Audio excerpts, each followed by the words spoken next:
Еліміздегі соңғы жаңалықтардың бірі Қазақстан діни басқармасының шешімі бойынша қалың мал мен мақыр біріктірілді. Яғни енді қыздар бұрынғыдай мақыр сұрай алмайды. Әнші Әділет Жауғашардың бір әнінде «Енді қалай сұрашам, ертегіңді құрасаң, джет самолет сұрасаң, не дейін саған» деп әндеткендей, кейбір қыздарымыздың мақырге қымбат көлік пен пәтерлер немесе қымбат әшекей бұйымдар сұраулары қаншалықты дұрыс деп ойлайсыздар? Жалпы мақыр дегеніміз не? Ол қазақтың салтында бұрыннан бар ма еді? Біздің білуімізше мақыр деген қалыңдықтың күйеуімен некелескенде сұрайтын сыйлығы. Ал жыл өткен сайын қалың мал мен мақыр саны қымбатшылыққа байланысты көбемесе азайып жатқан жоқ.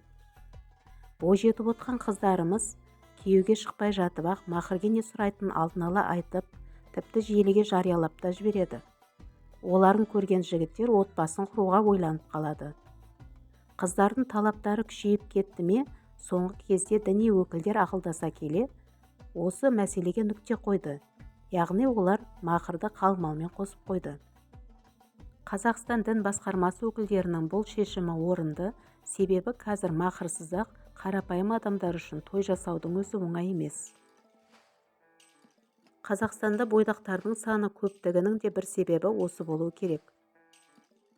Ойдағыдай тойды өткізу үшін, баласы үшін ата-ана қалтасын қағады, несие алады. Жұрттан қалғысы келмейді. Жақсы мейрамханада баласының тойын өткізгісі келеді. Дастарханы бар, кәделі киіттері бар, асабасы бар, тағатын алтындары бар, мейрамхананы жалдау, өнерпаздарды, яғни әнші-бишілерді жалдау, камера жалдау. Бір торттың өзі неге тұрады? Соңғы кезде тіпті торттың өзін бәсекелестікке айналдырып бара жатқан жандар бар. Және де қазақта тоғыз деген бар. Қадірлі оқырман, қай қаладан көріп отырсыз? Сіздер жақта тоғыздың қандай түрлері бар? Төменге пікірлеріңізді жаза кетіңіздер. Және де менің осы каналыма қолдау көрсетіп тіркеліп кетуді ұмытып кетпеңіздер. Той халықтың қазынасы десек те, қазіргі тойларымыз қандай дәрежеде өтуде? Қазағымыздың тойларына мән кетті ме? Біреуден қалмау үшін әбден шығынға батып, несиеден несие алып, ақыр соңында той өткеннен кейін ол шығынды өтей алмай, несиелерін жаба алмай, оның соңы жастарының ажырасуымен келіп тынып жатқан жағдайларды көріп те естіп те жүрсіздер. Тойбастарға қымбат сыйлықтар таратып, киіттерді де брендтік киімдерді кигізу бұл қалыпты жағдайға айналып бара жатыр. Негізінде той әр отбасының үлкен қуанышы, бірақ ешқандай да бәсекелестік болмау керек. Ысырапқа шектеу қою керек. Қазақты осы бәсекелестік құртады деп ойлаймын. Себебі бұрында үй ішінде атап өтіле беретін тіл ашар, тұсау кесу, бесік той секілді тойларды қарапайым халық несие алса да қымбат мейрамханаларда өткізуге тырысуда. Ысырапшылдыққа жол бермейік ағайын. Бұрынғыдай тіл ашар, тұсау кесу, бесік той секілді тойларды дабыра қылып ел жұрттың барлығын шақырмай, өз жақындарымызбен ғана шағын қылып, отбасымызды атап өтсек те болады. Тойға шақырылған қонақтардың ішінде алыс жақыннан келетіні бар, басқа қалалардан келетіндері бар. Сол тойдан кейін қайтып, тіпті жол апатына ұшырап мерт болып жатқандарды да естіп жатырмыз. Тіпті бір отбасынан 2-3 адамға дейін қайтыс болғандарды да естідік. Бұл әрине өте қиын жағдай. Мейрамханаларда той өткізгенде және де бір ескеретін жағдай музыканың аса қатты шығуы. Яғни даңғырлаған музыкадан, айқайлаған асабадан, үлкен кісілердің тойдан қызық көріп емес, көбіне бастары ауырып шаршап қайтатыны өтірік емес. 300, 500, 700 адамға дейін қонақ етіп шақырып, дабыра қылып той жасап жатқандардығы да мақтанкершілік пен білімсіздіктен болып жатыр. Көршілес өзбек елі таңғы 6-да той жасайды, өйткені ары қарай кәсібімен айналысады. Ал Қытай, Түркия сияқты көршілес мемлекеттерде той жасалынбайды. Тек қана үйлену той секілді үлкен тойлар ғана аталып өтеді. Өйткені олардың той тойлауға уақыттары жоқ, кәсіптері бар.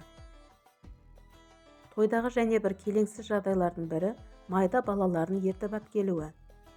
Ол балаларды әкеліп қана қоймай, оларға бас-көз болып қарай бермейді. Ақыр соңында асаба мына балаларыңа еге болыңдар деп ескертумен болады. Соңғы кезде қазағымыздың тойларынан мән кетіп бара жатқанын мынау келесі видеолардан көрсеңіздер болады. Және бұрынғы кезде есік алдында палаткеде өткен керемет тойларында куәсі боласыздар.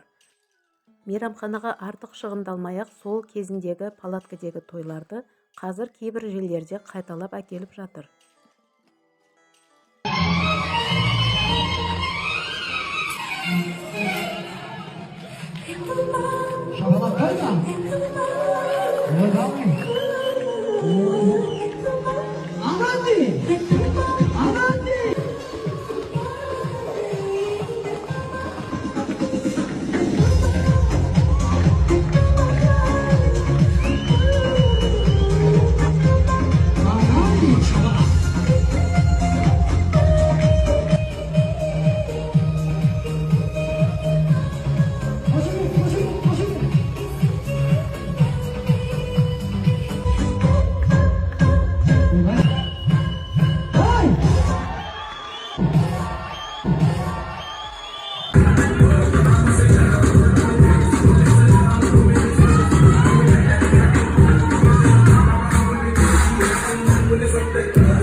Batana o şaraktığın köyde kalkar sakal verir.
Жай